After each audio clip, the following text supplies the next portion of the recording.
Most of us were taught civics as information. Rules, follow them. Rights, know them. Systems, good luck.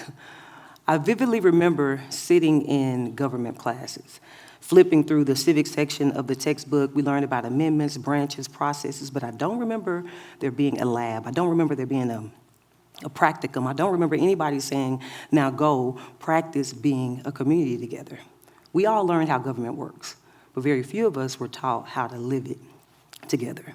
If I can take an artistic pause, we learn structure but not the skill. Honestly, that's ill, but I'm just talking to you, so I'll chill. Now, civics is something that we don't just understand. It's something that we're expected to participate in. And when I say civics, I'm clearly not talking about the government side. I'm talking about how we show up in shared life, how we participate in shared life. Because civics isn't an obligation. It's also an opportunity to build, shape, and steward the communities that we call home. And civility. Civility is the skill that makes that civic participation possible. So, what if it's not something that we can memorize and study in a textbook? What if we have to rehearse it? And if that's the case, then what we're really talking about is civility in motion. Civility in motion. Oftentimes we're taught civics as knowledge, something static, something that is stuck, but it lives in people, it's relational, and we learn it like we learn anything else relational, by engaging with one another. We live in a society, in a time where people talk a lot about division and polarization and a lack of civility. But when we're talking about the lack of civility, it makes me want to ask the question then, where exactly do we practice being a society? Not a debate, not ideology, not some kind of policy form. I'm talking about practice. Yes, practice. We don't expect athletes to perform well without training. We don't expect musicians to perform well without rehearsal. So why do we expect people to show up to civic life, just come in as a good citizen without practicing the skills that it requires to be that? We need to know how to listen. We need to know turn-taking. We need to understand how to disagree without being disrespectful. These are skills, these are learned behaviors, and these are learned in environments and the cultures that we are a part of. Across history, art, yes, art has been one of humanity's primary training grounds for the skill of civility. Artists, creators, known and unknown, have not just been expressing ideas as they say we do, they've been also helping curate shared experiences like concerts, poetry readings, ciphers, murals, gatherings. All of these spaces are all the things that help us learn, and we learn without realizing we're learning in those spaces. Okay, so for example, at a cipher, you learn turn-taking, mutual respect, how to be in a collective rhythm, how to, be in a moment without overcrowding it. In a festival, we learn space sharing and navigating differences and how to contribute to a collective energy, learning how to show up and belong in public. That's important. All of these are civic muscles. You just can't build them up in government class. You actually have to get out there and practice together. To me, these spaces and these artists are creating things that are not just entertaining us, they are organizing us. And when I say organizing us, I'm talking about teaching us the skill of participating itself. When we think about a civic rehearsal, yes, civic rehearsal is a term I just made up, yes. A civic rehearsal is a shared experience where you practice the habits of living together. You have to practice these habits long before the stakes become political, long before a town hall, long before a ballot, right? You have to show up before the disagreements actually come that matter. You don't destroy each other in conversation. Ultimately, you have to find ways to break down these social barriers. Speaking of social barriers, the Motown Review, right? When they toured the segregated South, they actually saw people literally breaking barriers.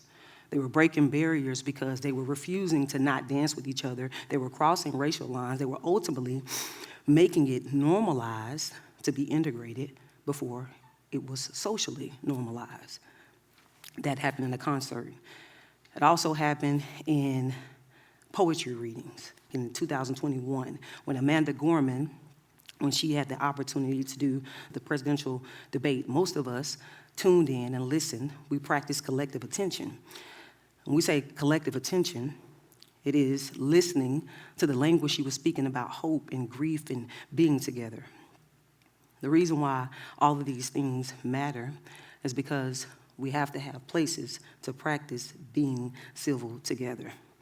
Not just at an event, not just, oh, this event is helping people be organized in the moment. Ultimately, the event is helping you be organized as a neighborhood, and after being in a neighborhood, you're being organized as ultimately the people, and then after the people and the relationships that are in that neighborhood, you start seeing the overall civic life change in and of itself.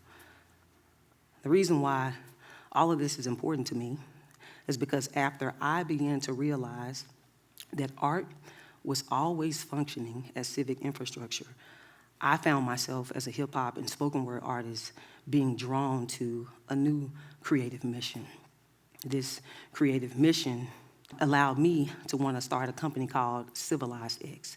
And through CivilizedX, we actually started doing events called Unity Locale West Dallas, where we cause cultures to exchange with one another. Civilized Fest. We also did pop-up conversations and community resources. All the time I was noticing that it's important to give people a space to actually belong together. These spaces that I'm talking about are social constructors of civility and motion. The reason why that's important for us to embrace is because when we think about art this way, we realize that in these art-forward spaces, these artists and creators are not just displaying their art, they are actually helping curate a space for us to, again, practice that participation. They're not just shaping culture. I remember being called a culture shaper, but they are also shaping the social fabric that makes civic life possible. The question then begins to beg, okay, I get it. Ultimately, artists help build the skills of civility.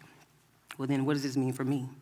That ultimately means that you, depending on your role in society, have a role to play in this matter. We're not asking you to do something different, like something new, so you can have a more civic life. What we're asking you to do is recognize what's been there all along. Whether it's a mural that you're looking at that is not just public art, it's a civic record.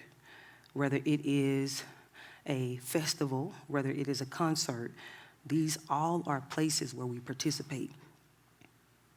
But we're doing civic rehearsals, exercising our civic muscles. Ultimately, when we begin to recognize art that way, we realize that community development is not something that we just wait for.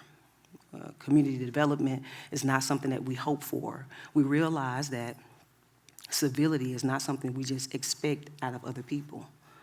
Ultimately, it's something that we practice in motion together. Thank you.